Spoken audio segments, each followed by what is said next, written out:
ทำ FM ความถี่104.50 เมกะเฮิรตซ์และเฟซบุ๊กไลฟ์สดในส่วนแห่งปรริญญาเอกวัดลาดรายการนี้นำเสนอเพื่อญาติโยมสาธุชนได้ยินได้ฟังเป็นประจำโดยอัตมภาพพระมหาประสิทธมาภินันโทวัดจังกำตำบลมะกอกอำเภอป่าซางจังหวัดลำพูนเบอร์โทรศัพท์ติดต่อประสานงานได้ที่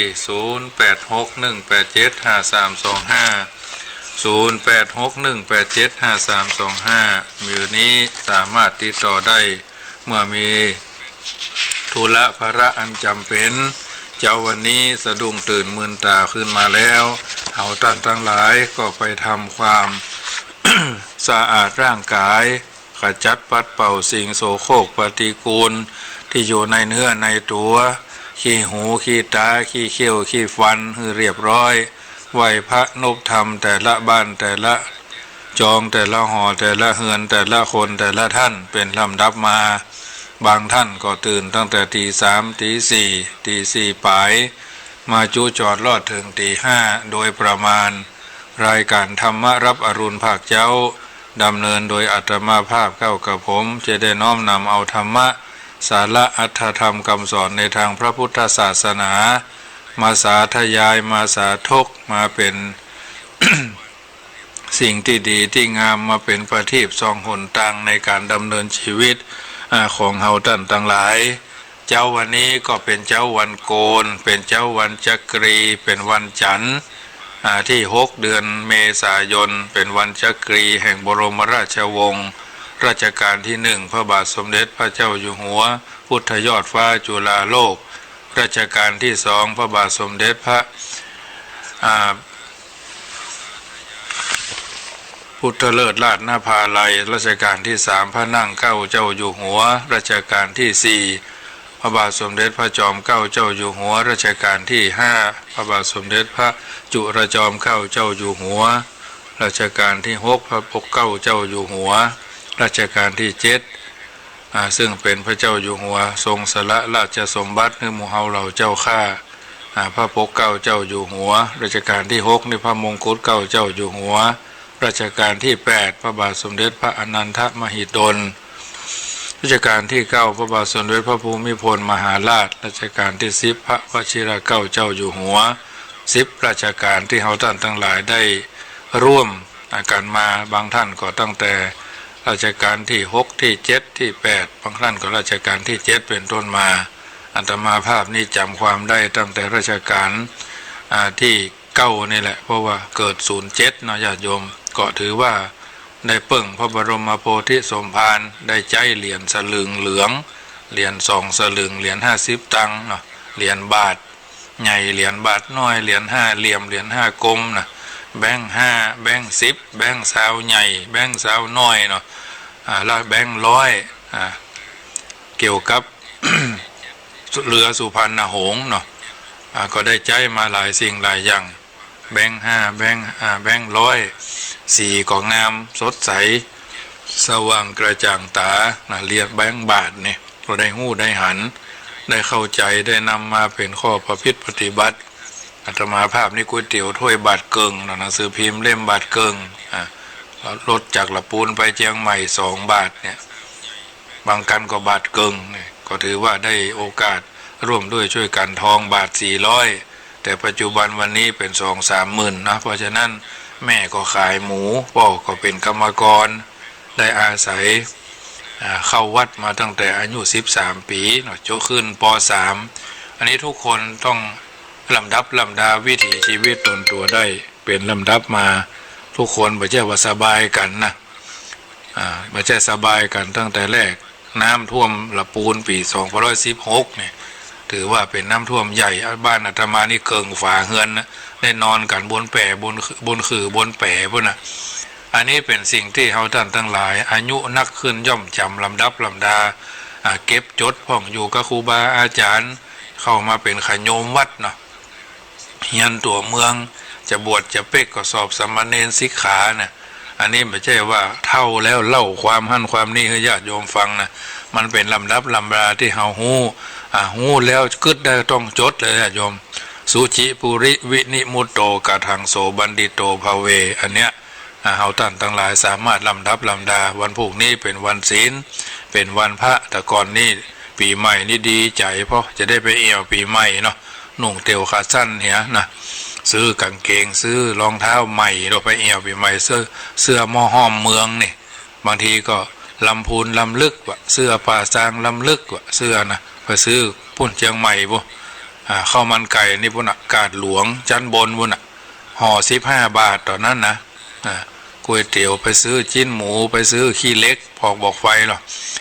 ข้าวมันไก่พอกหน้าโรงแรมสีประกาศนี่ก็มีอันนี้ก็ถือว่าซื้อจิ้นไปซื้อกาดหนองหอยนะสมัยเป็นขยมต้องไปซื้อเปิดมาการมางานมาวัดมาว่าบางคนนี่จำมาได้แล้วบางคนก็อยู่ในหัวเลี้ยวหัวต่อเนาะบางคนเพิ่นมีฐานะดีเพิ่นก็ไปแถมน้อยหนึ่งฉะนั้นเจ้าวันนี้เฮาท่านทั้งหลายมาทบทวนบทเรียนชีวิตที่เฮาผ่านมาแต่ละคนนี่บ่เหมือนกันบางท่านสบายพ่อแม่เนี่ยคือมดเนี่ยหยังก็บ่จ้างแม้กระทั่งนึ่งเข้าเป่าไฟก้อนเศร้าบนในที่บ้านของเฮาบ้านมุงคาเนาะหลังคามุงตองพ่องมุงคาพ่องฝนตกใหม่ๆก็น้ำหัวนะสุดนี่แดงหมดแหละนะแรงมาพัดลมก็มีไฟก็มีใจนะญาติโยมไฟก็มีปี210 ปลายนี่ละปูนแต่มาภาพอยู่บ้านใกล้ทางรถไฟนะรถหัวจักรก็ได้หันอยู่นะ อันนี้เป็นเพื่อห้องว่ารางวัลชีวิตที่เขาผ่านมาเป็นขโยมก็ไม่ใช่ว่าสบายนะญาติโยมเพราะถือว่าทุกสิ่งทุกอย่างเป็นสิ่งที่ทำให้ลำบากเมื่อต้นนะดีกว่าดีลำบากเมื่อหนุ่มดีกว่ากลุ่มเมื่อแก่มันก็แท้เพราะฉะนั้นสิ่งต่างๆเหล่านี้เป็นรางวัลชีวิตก่อนที่เขาจะรับตาจากโลกนี้ไปขอได้ทำ39 ปีครับ4 เดือน 6 วันก็พอละนะไปทางหน้าพุ่นเนอะเพราะฉะนั้นครูบาอาจารย์ของวัดจังคำนี้แต่ละรูปก็80 ปลาย90 ปลายได้มันนะเขาก็แค่ได้อย่างเพื่อนน้อยนะอย่างน้อยๆก็90 ปลายเพราะเอาเป็นวิถีชีวิตที่เขาอยู่กันได้ถ้าสถานการณ์สภาพร่างกายเป็นอย่างทุกวันนี้ก็ถือว่าโอเคไปได้ไฟเขียวเนาะแต่โอ้ลุกก็โอยนั่งก็โอยเจ็บหั่นเจ็บนี่ก่อนหน้าแกนะแต่สรีร่างสังขารใจมันเมินเนาะฟันก็หล่อนไปพ่องหัวก็ขาวพ่องเนี่ย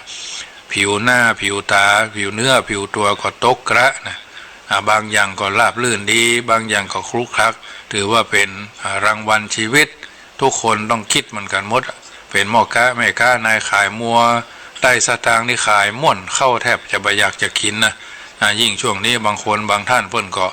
ลำบากในการไปเสาะว่าหากินค้าขายก็ไม่ได้กินขายขนมเส้นขายก๋วยเตี๋ยวขายข้าวซอยเนี่ยขายสิ่งละอันพละน้อยก็บ่สะดวกอาหารหลักที่จำเป็นคือข้าวสารน้ำตาลเกลือนะพริกหอมกระเทียมกะปินี่มีประโยชน์หมดญาติโยมต้องกินได้ฉันได้บริโภคได้อย่าให้ลำบากโมทนากับโยมแม่เรนูก้อนแก้วเจ้าวันนี้ปาท่านทั้งหลายได้ทบทวนบทเรียนชีวิตบางทนก็ลำบากมาแต่ต้นเป็นพ่อค้านายขายเคยเป็นเจ้าสัวเคยเป็นเฮียเคยเป็นเจ้เคยเป็นถุงเงินถุงทองเนาะลูกหลานละลูกหลานเลยลูกหลานเพิกเฉยลูกหลานบางคนก็เอาไปไว้พุ่นบ้านพักคนชราเอาไปละเอาไปทิ้งเอาไปขว้างบางท่านเพิ่นมีแผนชีวิตแผนในการดำเนินชีวิตแผนดำเนินชีวิตก็ดีนะรู้จักแยกแยะนะแผนที่แผนทางในการดำเนินชีวิตก็ดีอยู่นะมีปฏิทินชีวิตในหลวงรัชกาลที่9เปิดว่าเอาไว้รายรับรายจ่ายรายเหลือตลอดจนวัดวาอารามบางท่านก็เป็นเจ้าอาวาสมาเป็นเวลาเมิน30 ปีอยู่อย่างเก่าก็มีไปทั้งหน้าก็มีเกิงกลางห้างมะก็มีเหี้ยหายก็หลายบางทีบางครั้งก็ได้หลายวัดเป็นเจ้าอาวาสหลายวัดเป็นเจ้าสำนักหลายสำนักเป็นผู้ปกครองระดับสูงหลายตำแหน่งแห่งหนสิ่งเหล่านี้เป็นบทเรียนชีวิตปากันบันทึกจารึกเอาไว้เพื่ออาตมาภาพนี่ก็เหมือนกันรูปถ่ายก็เป็นสิ่งบ่งบอกถึงการดำเนินชีวิตของเฮาหรือจบป .4 เป็นขยมนะเป็นพระน้อยใหม่เป็นพระน้อย2 ปี3 ปีได้นักธรรมชั้นตรีชั้นโทชั้นเอกจบป .3 จบป .4 เพิ่นมีรูปหมู่หรอ อาตมาภาพมีพร้อมนะมีพร้อมที่จะถ่ายไว้วันใดวันหนึ่งทำไว้เป็นสิ่งที่ระลึกบันทึกเอาไว้บางท่านเป็นข้าราชการเงินเดือน 20,000 30,000 40,000 50,000ได้หลายอย่างเอามาแปลงห่อเกียรติคุณบางท่านเป็นถึงระดับผู้อำนวยการวัดวาอารามก็เหมือนกันบางท่านบางตนก็เป็นเจ้าคณะตำบลเจ้าคณะอำเภอเจ้าคณะจังหวัดอดีตเนาะเป็นพระราชาคณะเป็นเจ้าคุณเป็นพ่อครูชั้นพิเศษชั้นเอกชั้นโทชั้นตรีพระครูประทวนพระมานาศักดิ์เป็นมหาปรริญญาเกียรติยศเกียรติศักดิ์เกียรติบัตรพุทธิบัตรประกาศนียบัตรนะอันนี้เปิดเฮามาเฮาเก็บไว้ไหนอาตมาภาพนี่มีหมดใบขออนุญาตบวชตั้งแต่เป็นเนนน้อยเนาะเริ่มแรกไปเป็นอุปชาเป็นอาจารย์เดือนเนี้ยเป็นเดือนกตัญญู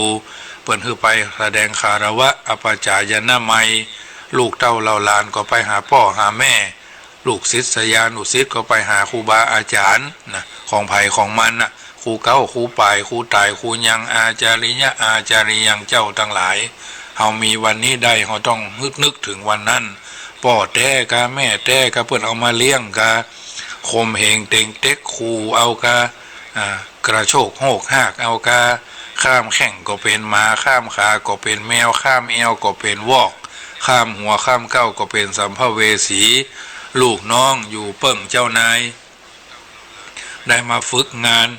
ในสำนักเจ้านายคนนั่นคนนี้บริษัทนั่นบริษัทนี้จะไปดูถูกอย่าหมิ่นเงินน้อยอย่าคอยวาสนาอย่าอายทำกินอย่าหมิ่นเงินน้อยอย่าคอยวาสนาอย่าไปบ้าตามโลกแฟชั่นอย่างอันอย่างอี้ญาติโยมเพราะฉะนั้นคือมีศีล 5ศีลข้อที่1บ่เบียดเบียนร่างกายชีวิตและทรัพย์สินซึ่งกันและกันมีความปรารถนาดีต่อกันทั้งต่อหน้าและรับหลังบ่นินทาว่าให้บ่มีบ่แปลงใส่บ่ใหญ่บ่แปลงเอาบ่นินทาพ่อบ่นินทาพระพุทธบ่นินทาพระสงฆ์บ่นินทาพ่อแม่พ่อแท้แม่แท้พ่อบุญธรรมแม่บุญธรรมครูบาอาจารย์ผู้หื้อเข้าหื้อน้ำเอาพระมหาภาษาลีบุตรเป็นต้นเป็นตัวอย่างเมติแบบอย่างแนวทางที่ดีมีสมบัติที่คุณค่าของมนุษย์และสัตว์ก็คือชีวิตมันมีสมบัติใดในโลกจะมีคุณค่าเท่าชีวิตและจิตใจเฮาถ้าสูญเสียชีวิตมนุษย์จะยอมสละทรัพย์สมบัติทุกอย่างเพื่อแลกชีวิตเอาไว้บ่มีการสูญเสียใดๆจะยิ่งใหญ่เท่ากับสูญเสียชีวิตอันนี้คือศีลข้อที่1บัณฑิตนักปราชญ์เพิ่นทบทวนเอาไว้ว่า จ้างม้าเมียมิ่งแก้วเงินทอง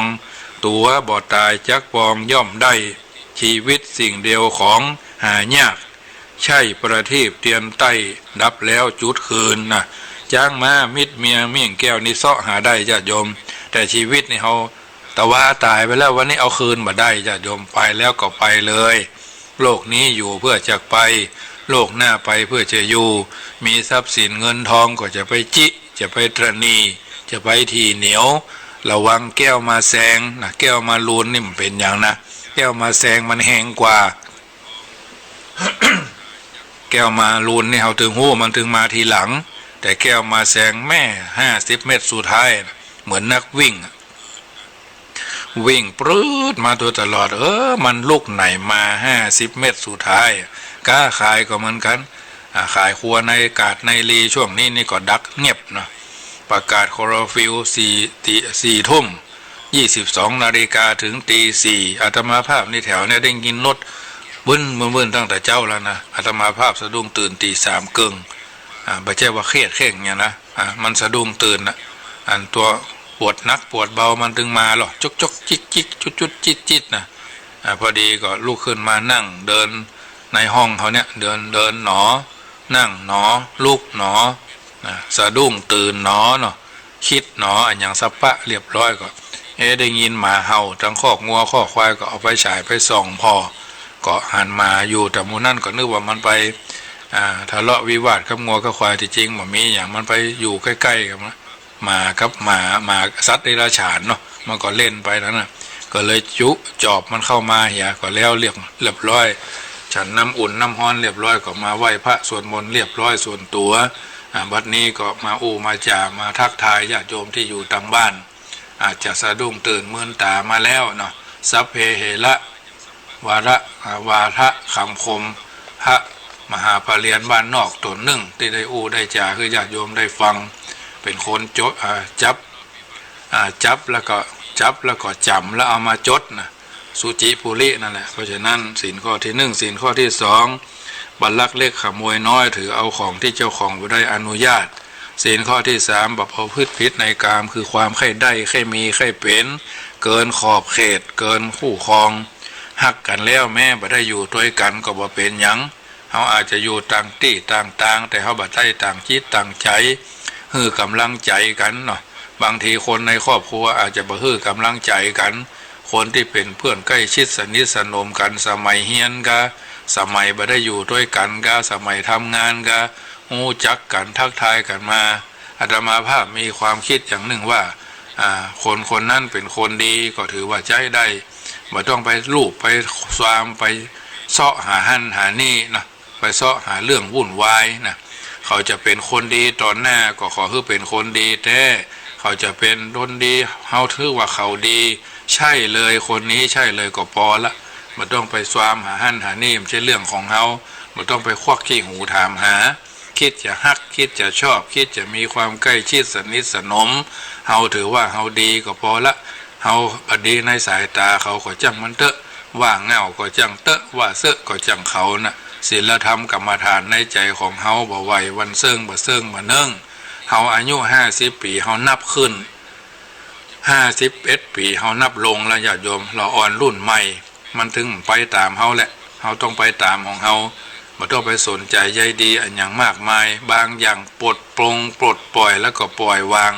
จะทำเฮาชีวิตเฮาสบายนะมันมามีอันอย่างที่จะเต็มร้อยเครื่องย่องทองประดับในเนื้อในตัวบางสิ่งบางอย่างมันจะหัดเต็มร้อยญาติโยมมันเป็นสิ่งที่เฮาท่านทั้งหลายจ้องเข้าใจในสิ่งต่างๆเหล่านี้บางประการนั่นน่ะเฮาท่านทั้งหลายหู้แล้วภายใส่คล้องเต็มร้อยมีสักคนถ้าผสมทั้งนั้นซื้อทองเยาวราชมาขายลังสิตปุดท่อขายได้ดีซื้อทองลังสิตมาขายนครสวรรค์ก็ขายได้ม่วนซื้อทองนครสวรรค์มาขายลำปางก็ซ้ำขายคล่องซื้อทองลำปางมาขายเชียงใหม่โอ้รุ่งโรจน์แต่ถ้าซื้อทองเชียงใหม่ไปขายลำปางคิดดูก่อนซื้อทองลำปางไปขายนครสวรรค์คิดดูก่อนนะเดี๋ยวเอาไว้ดูก่อนปรึกษากันก่อนนะถ้าซื้อทองนครสวรรค์ไปขายปทุมธานีเนาะแถวนวนครเสียรังสิตนะขายได้ก็มันก็ต้องคิดดูก่อนซื้อทองนะแถวรังสิตไปขายเยาวราชก็ยังว่าคิดนักนะ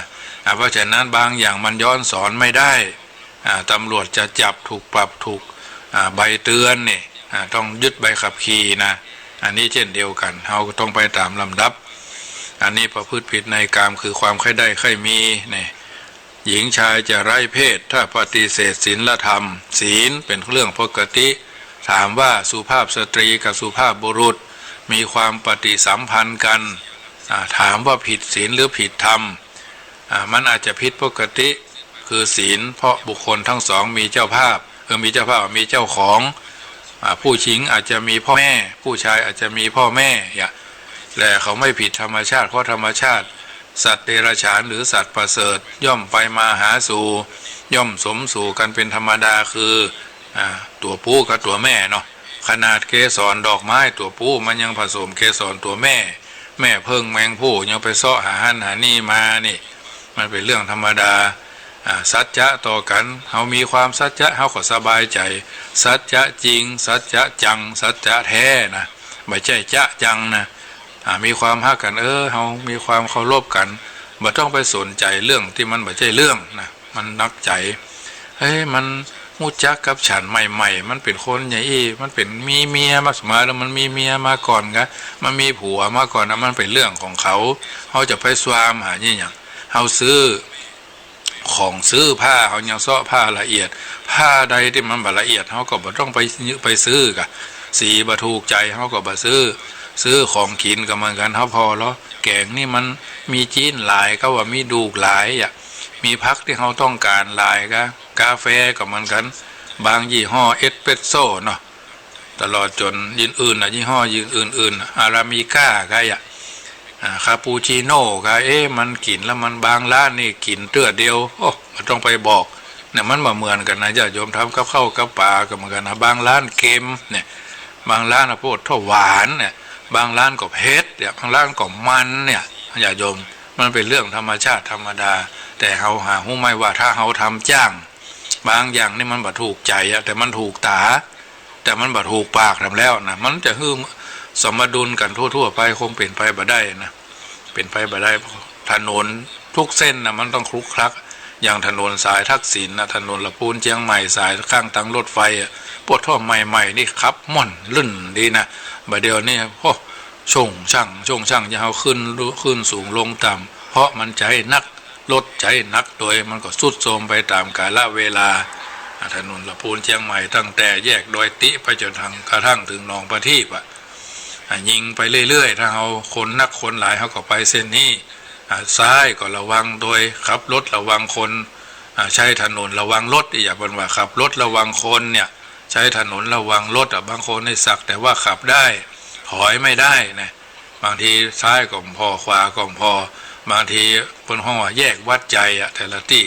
วิถีชีวิตเท่าก็เหมือนกันบางสิ่งบางอย่างโรคโคโรนาเข้ามาแล้วทำให้เขาชีวิตเปลี่ยนไปในทางที่ดีนะเขาเป็นคนสู่ลุยสู่ไล่เขาเป็นคนที่ว่าแต่ว่านี่ก็หันเฟซหันไลน์ยี่ห้อหนึ่งนะเปิ้นว่าเอาไว้ว่าคนที่จะเป็นโคโรนานะคนจะเป็นโคโรนาอย่างเนี้ยมันจะมีปัญหาน้อยหนึ่งที่เปิ้นว่าเอาไว้นะคนที่เป็นโรคเนี้ยมันจะมีปัญหาก็เพราะอย่างเพราะว่ามันซุบซิบนินทาตรงนั้นตรงนี้นะอย่างที่เปิ้นว่านั่นนะคนจะเป็นโคโรนานักเปิ้นว่ากลุ่มที่เสี่ยงติดโควิดแหมกลุ่มหนึ่งก็คือกลุ่มที่เล่าขวัญเจ้าบ้านเพราะซุบซิบพ่นน้ำลายใส่กันนี่อีตัวนั่นพักอีนั่นปลากักตัวเนอะผัวอีนั่นติดโคโรยีเนอะเนี่ยอีตัวนั่นเป็นจะอันจะมันจะเป็นเนี่ยตลาดร้านค้าเนี่ยนะเพื่อถึงฮื้อบ่าห้อไปไหนจุ่มนมเกิน3ก็ดีเหมือนกันนะกลุ่มที่เสี่ยงก็คือกลุ่มที่ไปซื้อครัวชื่อเข้าซื้อของกาดหูจักปิกเนี่ยนะกลุ่มไฟไหม้ให้เข้านะกลุ่มดุนหลัวตกใส่บ้านใส่จองนะกลุ่มเนี้ยเพราะฉะนั้นมาจัดติดเป็นอันดับแรกที่เปิ้นว่าไว้นะญาติโยมอันนี้ก็ก้อนไกเอามาให้ญาติโยมฟังสาระอันทำต่างๆศีลข้อที่3ศีลข้อที่4ห้ามบ่ฮื้อพูดเท็จบ่มีบ่เป็นใส่บ่ใหญ่บ่แปลงเอาศีลข้อที่5ฮื้อวดเว้นจากการสุราเมรัยสิ่งเสพติดทั้งหลายเปิ้นว่าดื่มสุราพาใจให้ประมาทพูดก็พลาดทำก็ผิดคิดเหลวไหลเรื่องที่ทำคำที่กล่าวร้าวรานใจก่อเวรภัยมิตรญาติขาดไมตรีดื่มบ่อยๆพลอยได้โศกโรคตับแข็งจะถูกแช่งเสื่อมทั้งยศหมดราศีสูญทั้งทรัพย์อับชื่อเสียงแก่ดีกรีตายเป็นผีหนีไม่พ้นคนนินทาเนี่ยอบายมุขคือเป็นนักเลงหญิงเป็นนักเลงชายเป็นนักเลงสุรายาเสพติดดมกาวเป็นต้นเป็นนักเลงการพนันเข้าบ่อนเข้าบาร์เข้าคับเป็นคนคบคนชั่วเป็นมิตรผู้ใดตกอยู่ในอำนาจสิ่งเหล่านี้ตุกกุมเท่าเต้าตายตุกโทษจะโดยอำนวยผลตามคำพิจารณาแสดงโทษว่าโจรปล้นยังเหลือเรือนไว้หมายความว่าโจรปล้นจะต้องมีจำนวนผู้ร้ายหลายคนมีอาวุธพร้อมบ่เคยมีโจรที่ไหนที่จะสามารถขุดเสาเฮือนไปโดยถากเอาเสาเฮือนไปโดยโจรจะขนเอาแต่ทรัพย์สินที่มันเบาบันนักเกินไปเท่าอันบ้านเรือนยังเหลือไว้เป็นสมบัติของเจ้าบ้านไฟไหม้ยังเหลือแผ่นดินหมายความว่าไฟไหม้บ้านก็จะไหม้เฉพาะบ้านและสิ่งที่เป็นเชื้อเพลิงเท่าอันไฟบ่สามารถเผาแผ่นดินให้หมดให้เสี่ยงไปได้ไฟไหม้ก็จะเหลือที่ดินเป็นเจ้าของเฮาที่ฮื้อเฮาเป็นเจ้าของต่อไปแต่อบายมุขมันกินบ่มีแผ่นดินจะอยู่หมายความว่าคนที่ถูกอบายมุขเผาผ่านทรัพย์สินสมบัติอาจจะวอดวายล้มหายตายจากเริ่มแต่ สินเริ่มแต่ทรัพย์สินแก้วแหวนที่เคลื่อนที่ได้ก็จะหมดไปจากนั้นก็ขายบ้านขายให้ขายนาขายเลือกขายส่วนแบ่งไปเตื้อน้อยเตี้ยละ2อย่าง3อย่างสุดท้ายอยู่ในสภาพสิ้นเนื้อประดาตัวเกียรติยศชื่อเสียงที่เคยมีก็เรือนรางจางหายเอาเข้าไร้ญาติขาดมิตรซื้อโลงใส่ตัวเก่าก็ยังบ่พอเนาะไปทางใดไผ่ก็เบือนหน้าหนีนะบ่มีความไผ่ถึงมาใกล้นะเพราะฉะนั้นจึงกล่าวโดยสรุปว่าศีล5เป็นหัวใจของความเป็นมนุษย์ที่พัฒนามาจากความเป็นคนแปลว่าใจไม่แปลว่ายุ่งพัฒนาจิตใจมนุษย์เป็นผู้สูงความสมบูรณ์ของความเป็นมนุษย์ถึงกายใจต้องมีศีล5เป็นรากฐานของชีวิตอันนี้นำมาให้ญาติโยมสาธุชนได้พินิจพิจารณาในการดำเนินชีวิตของเฮาท่านทั้งหลายเป็นลำดับไปเพราะฉะนั้นเช้าวันนี้ญาติโยมได้ยินได้ฟังแล้วก็นำไปคิดนำไปประพฤติปฏิบัติเช้าวันนี้เรื่องสัจธรรมความซื่อสัตยะนะสัจเจอัตเถจะธรรมเมจะอาหุสันโตปฏิทิตานะสัจเจอัตเถจะธรรมเมจะอาหุสันโตปฏิทิตาสัจธรรมกถาสาธยายสาธกยกคือญาติโยมฟังการที่เฮาท่านทั้งหลายมีสัจจธรรมหรือสัจจะนั้นมีความหมายอยู่2ประการหมายถึงคำสัตยะอย่างหนึ่งหมายคือความสัต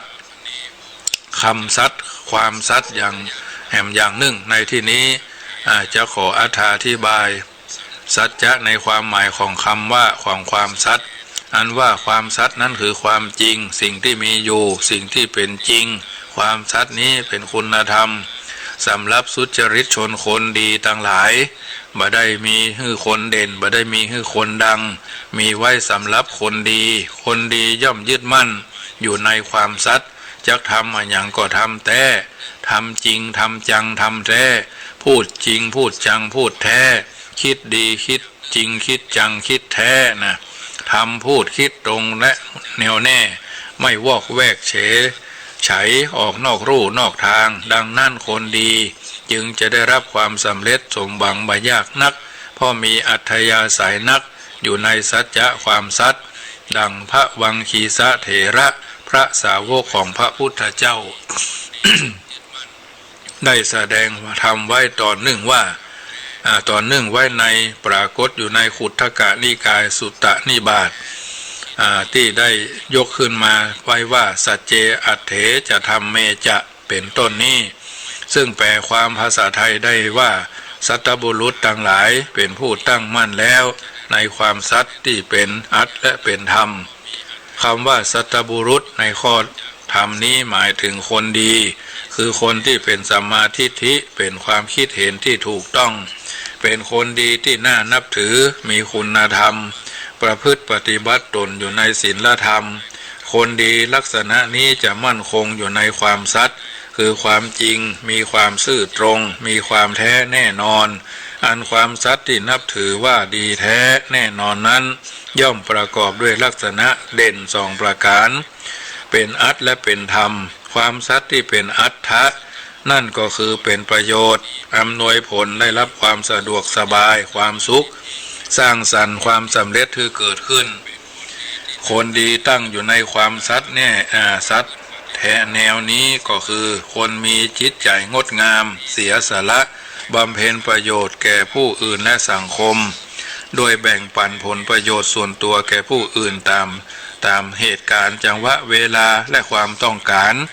หรือเสียสละกำลังกายกำลังสติปัญญาช่วยเหลือเกื้อกูลผู้อื่นและสังคมด้วยจิตใจที่เอื้ออาทร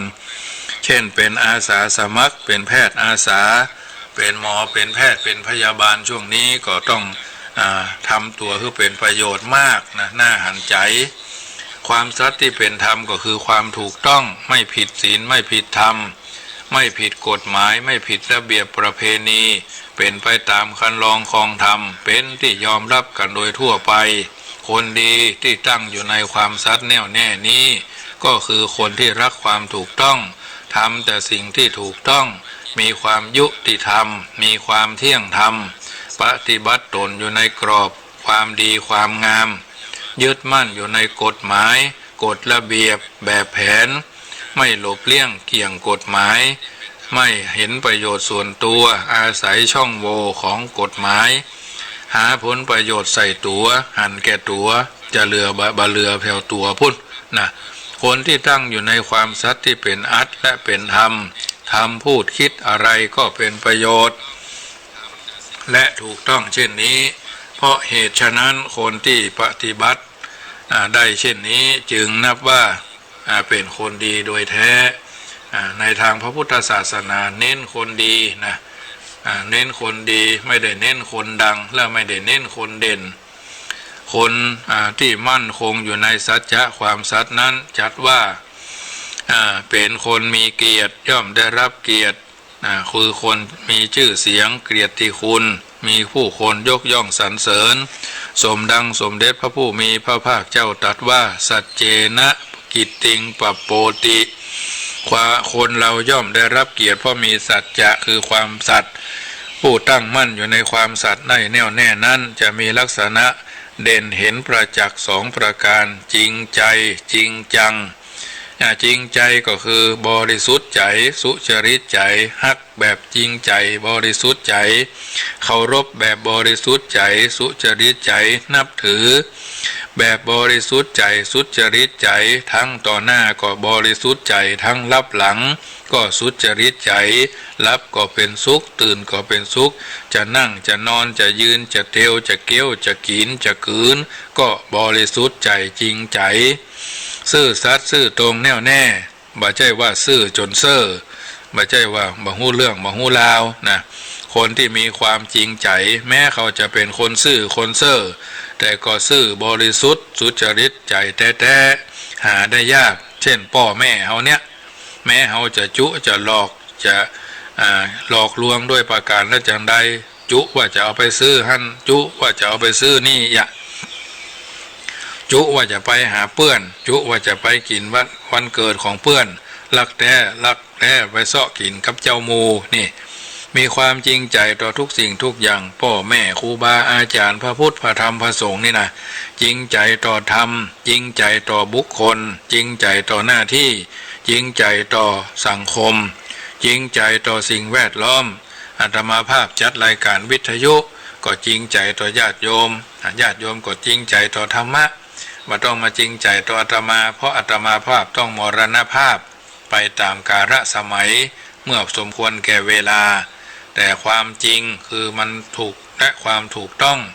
มันอยู่ชั่วกับชั่วกันถาตุจีรังสตังธัมโมนะพระสัทธรรมตั้งอยู่ชั่วกาลละนาน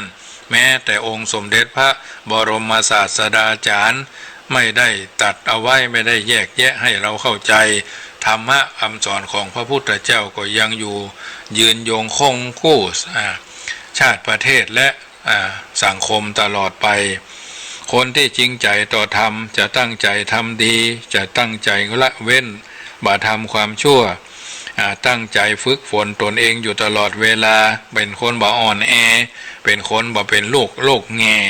มีความเมตตากรุณาทั้งสรีระร่างสังขารสรรพสัตว์คนใกล้ชิดสนิทสนมคนที่จริงใจต่อบุคคลตั้งใจจะซื่อสัตยะซื่อตรงต่อคนที่เกี่ยวข้องต่อพ่อต่อแม่ต่อสามีภรรยาต่อบุตรธิดาต่อมิตรสหายช่วยเหลือเกื้อกูลเอื้ออาทรกันด้วยน้ำใสใจจริงน้ำใสใจแท้คนที่จริงใจต่อหน้าที่จะตั้งใจทำหน้าที่โดยความซื่อสัตยะโดยความรับผิดชอบโดยความบริสุทธิ์ยุติธรรมไม่ทอดทิ้งหน้าที่ไม่ปล่อยปละละเลยคือทำหน้าที่บกพร่องด้วยความไม่รับผิดชอบนะคนที่จริงใจต่อสังคมจะตั้งใจช่วยเหลือสังคมทำหน้าที่เป็นอาสาสมัครจิตอาสาผ้าผูกคอสีเหลืองหมวกสีฟ้าอย่างที่เพิ่นฮือกันนั่นน่ะด้วยใจบริสุทธิ์ด้วยใจเมตตากรุณาทำตัวเข้ากับสังคมได้คือการอยู่ร่วมนะอันนั่นก็บัดได้อันนี้ก็บัดดีอันนี้ก็อันนั้นก็บ่เป็นเรื่องอยู่คนเดียวดีกว่าคนที่มากเรื่องนี่ต้องขุดหลุมอยู่คนเดียวนะ อภัยได้บ่เอารัดเอาเปรียบได้1แล้วบ่คอง2เปิ้นแจกอันนั้นอันนี้เอาอย่าคนชิ้นนึกถึงคนอื่นเอาอกเปิ้นอกเฮาบ่ใช่ว่าเปิ้นแจกเข้าห่องาบเงียบเอาเป็น2เป็น3อย่างเปิ้นว่านั่นน่ะ5 คูณ 7ใส่เข้า6 คูณ 9ใส่แกงหนังว่องแดงมัดแกงมัดเข้านะมันถึงเป็นเยอะๆอยู่ป่าติ้วอยู่บ้านท่านบ้านนี่ที่เปิ้นว่ากันในพงสังคมนั่นนะเพราะฉะนั้นสิ่งเหล่านี้หนังมันจะไปหันแก่ตัวยิ่งเปิ้นเลี้ยงลงทานเนาะต่อต้านโคโรนาเนี่ยวัดเจดีย์หลวงตั้งเชียงใหม่เพิ่นก็เลี้ยงที่เขาบอกมีสตางค์เพิ่นก็มีสถานที่เลี้ยงอาหารเป็นจุดเนาะเอาก็พยายามฟังข่าวต่างละปูนก็ติดต่อถามกันท่านถามกันที่เนาะอันเนี้ยคือสังคมเพิ่นแจกกันเฉลี่ยแบ่งปันให้ทั่วถึงนะเปิ้นห้องว่าถัวเฉลี่ยไม่ใช่ว่าโอ้กินยังบาทันอิ่มยังบาทันกินเอา2ละบางทีก็3ละอย่างมันอย่างล่ำเหลือก็คนขี้โลภนี่นะปากกว้างเหลือต้องบาทันนั่งฟังเหยียดแข้งนี่นะคนจริงใจต่อสิ่งแวดล้อมมาช่วยกันรักษาธรรมชาติพอในเฟซในไลน์ก็พวกต่างเมืองฝางบุ่นเปิ้นยับคนเผาป่าถามว่านี่ถึงมาเผาป่าเผาเมืองอย่างไรเนี่ยเอาเทียนไขไม่ขี้เถียกล่องนึ่งเทียนไขแล้วก็ของอุปกรณ์ในการทำให้เกิดไฟทำความคือขนองว่าโอ้มันตึงจะตายเหตุได้สิ่งแวดล้อมก็ช่วยกันรักษาอย่างพี่น้องเมืองเชียงใหม่เนาะเปิ้นเผาป่าตรงนั้นตรงนี้วุ่นวายบางทีก็เปิ้นห่อหมอกควันเนาะทำเป็นท่านเป็นนี่แม้กระทั่งเสมิงนะแต่ว่าโยมแม่บุญนำเพิ่นก็โทรมาจากเสมิงเพิ่นก็ว่าโอ้พอไปทางใดพ่อหมานบ่ทั่วบ่ถึงโพนก็บ่ตกสัก5แม่ก็อยู่บ้านเจ็บแสบตาพุทโธวาน่ะ70ปลายแล้วโยมแม่ก็ฮักธรรมชาติบอกว่าจะเป็นแม่น้ำลำคลองถนนหนทางต้นไม้ส่วนสาธารณะตลอดจนสิ่งของต่างๆที่เป็นสาธารณประโยชน์ร่วมกันมีความห่วงแหนห่วงใยตั้งใจดูแลรักษาป้องกันดีกว่ารักษาป้องกันอันตรายบ่ทำลายบ่ปล่อยให้เป็นไปตามยถากรรม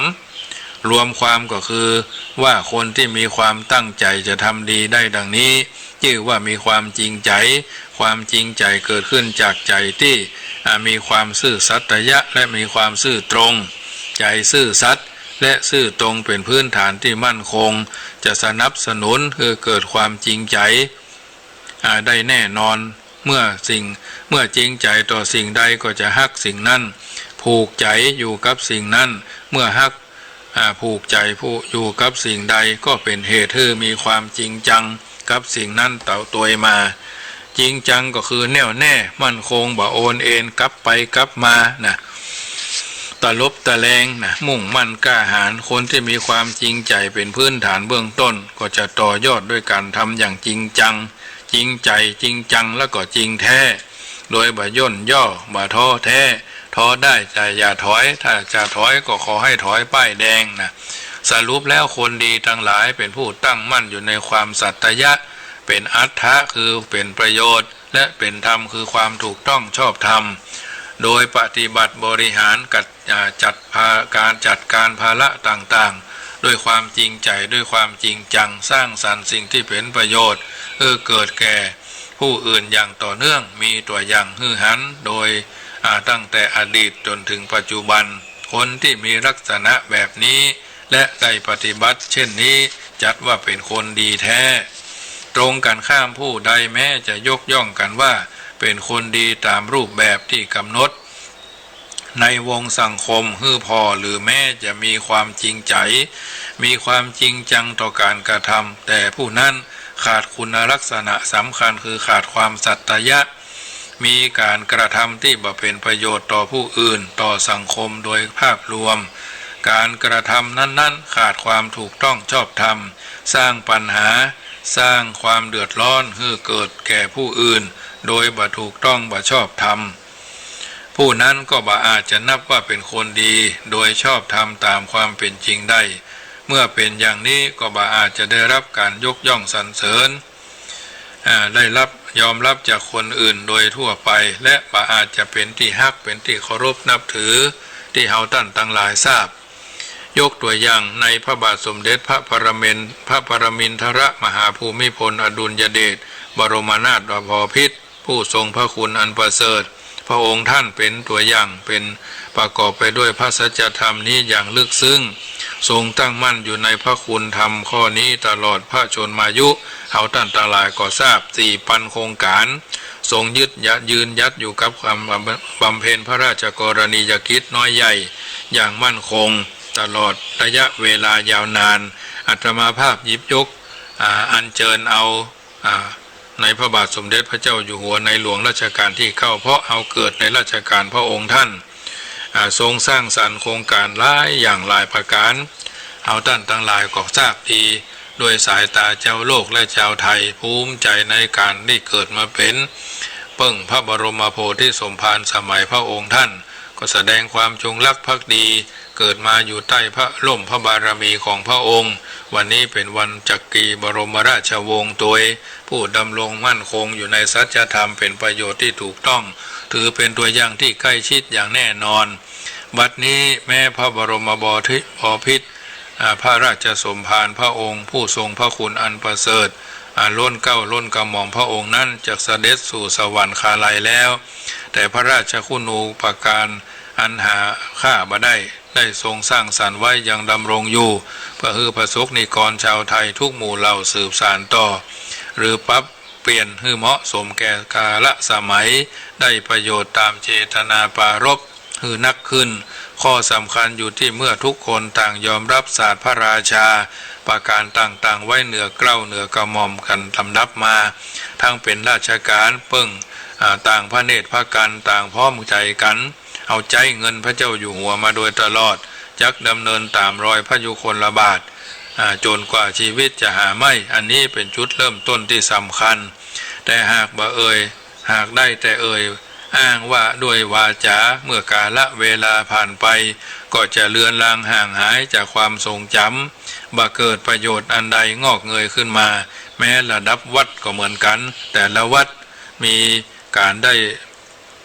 เปิ้งพระบรมโพธิสมภารมาโดยตลอดทุกพระองค์และพระบรมวงศานุวงศ์ได้หันเป็นรูปธรรมบ้านก็เหมือนกันชาติวัดบ้านโรงเรียนด้วยเหตุนี้จำจะต้องเริ่มต้นปฏิบัติความตั้งใจคือตั้งใจอยู่ในสัจธรรมคือมีความสัตย์มีความจริงใจและมีความจริงจังอยู่ในหัวใจอย่างเช่นที่พระบาทสมเด็จพระบรมบพิตรพระราชสมภารพระองค์ผู้ทรงพระคุณอันประเสริฐได้ทรงมีและทรงตั้งมั่นอยู่ตลอดเวลาก็จักได้ทำให้ได้ชื่อว่าดำเนินรอยพระยุคลบาทแท้ดำเนินรอยตามพระยุคลบาทโดยแท้และจะเกิดประโยชน์ทั้งแก่ตนเองสังคมและมนุษยชาติโดยภาพรวมทั้งนี้เพราะตั้งอยู่ในสัจจะความเป็นอัตและเป็นธรรมตั้งที่ได้อธิบายน้ำธรรมคำสอนในสัจจะธรรมกาถาเรื่องสัจธรรมความซื่อสัตยะแก่ญาติโยมสาธุชนได้ยินได้ฟังบุญกุศลนี้น้อมถวายเป็นพระราชกุศลในพระบาทสมเด็จพระบรมชนกนาถตลอดกาลว่าอิมินากตะบุญเยนะราชาธิไทยวาสินังปรมินทรมหาราชานวะโมจกิวังสิโกมหาปุญโญมหาเตโชมหาปัญโยมหาพโลไทยวาสีนมัฏฐายะสภกิจานิปูระมิปูระยิอิทะนันทติพิญโยโซเปจะเอวัมปินันทตุสักเคสุขันจะปโปตุจีลังทิพันจะสัมปัตตังขิปังคัจฉตุโมกขัสสะปารังวะปัจฉิเมภะเวโดยอำนาจพระราชกุศลบริสุทธิ์ที่บรมบพิตรในราชวงศ์จักรีทุกพระองค์และโดยเฉพาะในรัชกาลที่9ผู้ทรงพระคุณอันประเสริฐและเราประสบนิกรชาวไทยทุกหมู่เหล่าได้บำเพ็ญให้เป็นไปแล้วขอพระบาทสมเด็จพระปรมินทรมหาราชาและพระบรมวงศานุวงศ์ในรัชกาล1 ถึงรัชกาลที่10นี้แห่งบรมราชวงศ์จักรีผู้ทรงบุญญาธิการยิ่งใหญ่ทรงมีพระปรีชาสามารถโดยทรงพระบรมเดชานุภารานุภาพ อันหาที่สุดบ่ได้ทรงบำเพ็ญพระสัพพกรณียกิจน้อยใหญ่ไว้มากมายและสืบต่อในรัชกาลที่10เป็นต้นทรงบันเทิงอยู่โลกนี้อย่างยิ่งใหญ่ไพศาลแม้เสด็จไปสู่สวรรคาลัยแล้วก็ขอได้ทรงบันเทิงเช่นนี้ขอเสวยทิพยสุขทิพยสมบัติในสุคติภพตลอดกาลละนานและขอให้ได้บรรลุถึงฝั่งพระนิพพานในปัจฉิมภพตามพระราชปณิธานประสงค์โดยพันรับประทานอัตถาธิบายน้ำทำคำสอนในสัจธรรมกถาสมสมัยได้เวลาจะขอยุติลงไว้เพียงเท่านี้ขอถวายพระพรและขอเจริญพรญาติโยมสาธุชนท่านผู้ฟังทั้งหลายได้ยินได้ฟังน้ำทำคำสอนจากรายการเสียงธรรมรับอรุณวันนี้เป็นวันจักรีอาตมาภาพก็ได้น้อมนำเอาพระ ราชกรณียกิจหลักธรรมที่องค์สมเด็จพระเจ้าอยู่หัวรัชกาลที่9พระองค์ทรงบำเพ็ญมาเป็นลำดับเวลาร่วมเก่งมนุษย์ที่เราได้ทราบได้เข้าใจได้ประพฤติปฏิบัติกันมามีความคิดเห็นเป็นจะใดเข้าใจในอัตในธรรมอย่างใดลองโทรศัพท์เข้ามาก็ได้เนอะเหลือเวลาแถม10 นาทีก่อนนำรายการจากท่านไปช่วงแรกนี้จัดรายการที่ 104.50 วัดฝ่ายหินช่วงที่2อาตมาภาพก็จะได้จัดรายการที่91.00ในที่วันเรดิโอสันกำแพงเรดิโอ98 101.25สันทรายหรือแม่โจ้เรดิโอญาติโยมก็สามารถติดตามฟังได้วันจันทร์นี้พร้อมกัน2 ชั่วโมงตี5ถึง6โมงช่วงหนึ่งตี5 6โมง5นาทีถึง7โมงแถมช่วงหนึ่งญาติโยมสาธุชนได้ยินได้ฟังแล้วน้อมทำไว้เป็นข้อเตือนจิตสะกิดใจจักบ่ได้ทรำผิดพลาดเนอะโทรศัพท์เข้ามาทักทายได้ที่0861875325 0861875325คือจะได้ไข่ใจถึงแปลงใจตึงโทรศัพท์เข้ามาได้ที่เบอร์โทรศัพท์อัตมาภาพแต่ถ้าบ่ได้โทรมาก็บ่เป็นหยังอาจจะเป็นช่วงที่ทำกับข้าวกับปลานึ่งข้าวต้มแกงหรือจะไปชัดแจงแต่งดาตรงนั้นตรงนี้แต่วันพุธนี้จะไปลืมเนอะวันพระวันพมาสวนะเดือน7เพ็งเริ่มตานขันเข้ากันได้ละแต่ละบ้านแต่ละหอแต่ละเฮือนแต่ละบ้านแต่ละจองพ่อแม่ครูบาอาจารย์ผู้มีพระคุณสามีภรรยาลูกบ่าวลูกสาวก็จะต้องมารอผลบุญที่เขาตั้งใจเจตนาปรารภท่านเหล่านั้นรอผลบุญจากญาติโยมที่เป็นญาติสายโลหิตญาติธรรมกันเป็นลำดับอยู่แล้วเอาบัตรทำมันก็เหมือนกับว่าเมื่อเขายังมีชีวิตอยู่เขาก็ควรจะทำสุมาเถอะบางทีผัวตายไปแล้วเมียตายไปแล้วเขาเคยอยู่ใกล้ชิดสนิทสนมกันเคยกินนอนร่วมเลี้ยงเคียงหมอนด้วยกันเคยอู้เคยจาเคยทักเคยทายพ่อแม่นี่เขามีใต้จิตใต้สำนึกอยู่แล้วทำบุญหาเปิ้นแม่บ่ได้ทำบุญหลายตั้งใจแผ่เมตตาเพิ่นว่าทำบุญหยาดน้ำกินตาลหลวงหลายจักได้สบายเกิดสุขไปหน้าเข้าดอกบานกินตาลเถิงดอกไม้บานกินตาลม่วนสิ่งเหล่านี้เขาจะไปละประเพณีเขามีวันนี้ได้เขาอยู่วันนี้ได้พ่อบ้านอาจจะทำอย่างไว้ให้เฮาในส่วนที่สร้างสรรค์พัฒนา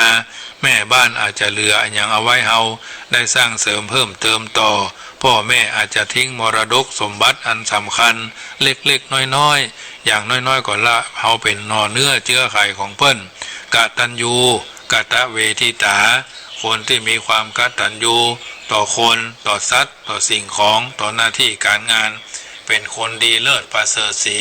แต่ถ้าเฮาบ่ทำคุณงามและความดีเหล่านี้แสดงว่าเฮาเป็นคนอกตัญญูนะญาติโยมสาธุชนที่อยู่ทางบ้านฟังรายการเสียงธรรมรับอรุณภาคเจ้าคงจะกั้งจะแก้นจะกั้งจะมีภาระธุระอันใดอันหนึ่งก็คงจะไม่ได้โทรมาเนอะขอเจริญพรเจริญพรแม่เสงี่ยมตั้งอยู่นะค่ะมาเมืองปานเนาะเจ้าโฮมจ้ะเจ้าโฮมมันสั่นเจ้ะฟังชัดเจนก่อนชัดกันเข้าใจดีเนาะจะเข้าใจดีนาสาระกระทบกระทั่งนิดๆหน่อยๆเนาะแต่ว่าก็ไปหาแม่พ้องอันเสียงหาแม่พ้อง ห่างเขาไปเอาหอมด้วยดูกันสัตว์ทำหายเลย เสียง104เนาะเรียนนี่เนาะ เจ้าข้างเลยสิจ้ะถ้าจัดอีกจ้ะ ชัดอยู่ตอนเจ้านี่เนาะตอนไม่คืนมาชัดกัน เพื่อนกะโอ้มันข้างมันตรงไผ่สัตว์นี่เพื่อนเดินจอดไปสัตว์เนี่ย มันข้ามดอยหลายหม่อนได้ ทำได้เลยหมด ลมแห้ง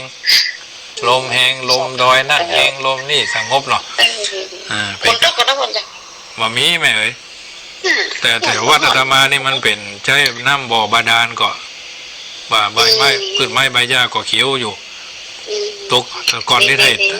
ให้ตานน้ำไว้หลายเลยบ่กั้นน้ำให้เป็นกำลังใจให้แม่เน้อ จ้าไว้จ้าจ้า เจริญพรแม่เสงี่ยมเมืองแจ้ห่มเนาะ1 สายก็พอละญาติโยมเป็นหยังพระพุทธเจ้าเทศนาธรรมอันสาวก5 คนยังได้เหี่ยวคนเดียวก็เป็นหยัง1 เดียวเท่านั้นเป็นยาใจเนาะญาติโยมเพราะฉะนั้นท้ายที่สุดเนี่ยธรรมาภาพขออ้างอิงเอาคุณพระศรีรัตนตรัยจะขอนำรายการจากท่านไปก่อนบุญใดกุศลใดอันเป็นไปโดยชอบประกอบด้วยมโนสุจริตอันบพิษประเพี้ยนเอาท่านทั้งหลายพากันสวดมนต์ไหว้พระแผ่เมตตาถวายเป็นพระราชกุศลแด่พระบรมวงศานุวงศ์ในราชวงศ์จักรีพระเจ้าอยู่หัวแต่ละพระองค์รัชกาลที่1รัชกาลที่2รัชกาลที่3 4 5 6 7 8 9 10พระองค์สถิตเสถียรทั่วสากลโลกและเป็นที่ประดิษฐานอยู่ในหัวจิตหัวใจของประสบนิกรชาวไทยกันโดยทั่วหน้ารัตนัตยานุภาเวนะรัตนัตยเตจาสาอมพุทโธโยแค้วคาดอมธัมโมโยแค้วคาดอมสังโฆโยแค้วคาดอมเหทิทะพะทะกติตติเหวะเววะวิรุญกะรุกายะทิลุวิวเตอมกากะนุนะนะนินุนินะทุภะพาอมเหเตวาเตนิรุตภารุพิสาตะรุนิวาจะโลเทภกาโมเหอวะนะนะเหมะกุมภะอมสวาหายแกเหลานาสัพพะทุกขาสัพพะพยาสัพพะโรคาสัพพะโคโรนาโควิด19วินาศสันตุอายุวันโนสุขังปะลัง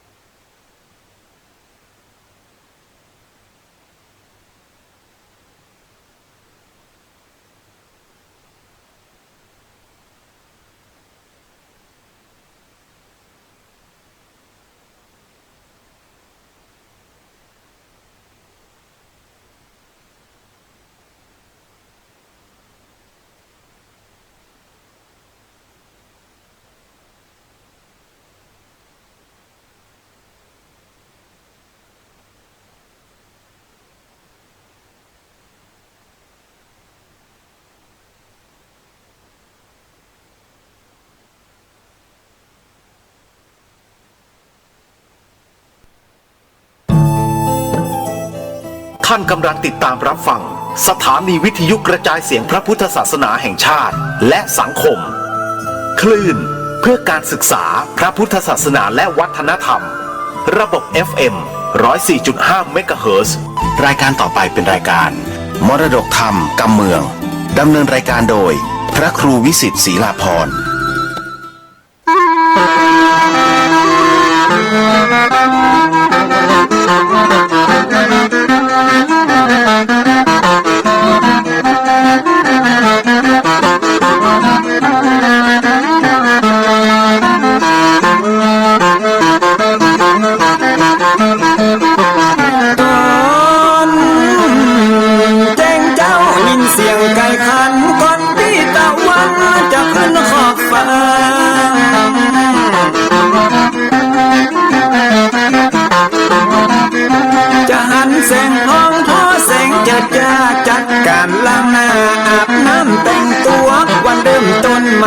อย่าได้วันกัวอย่าได้คุณมัวกังวล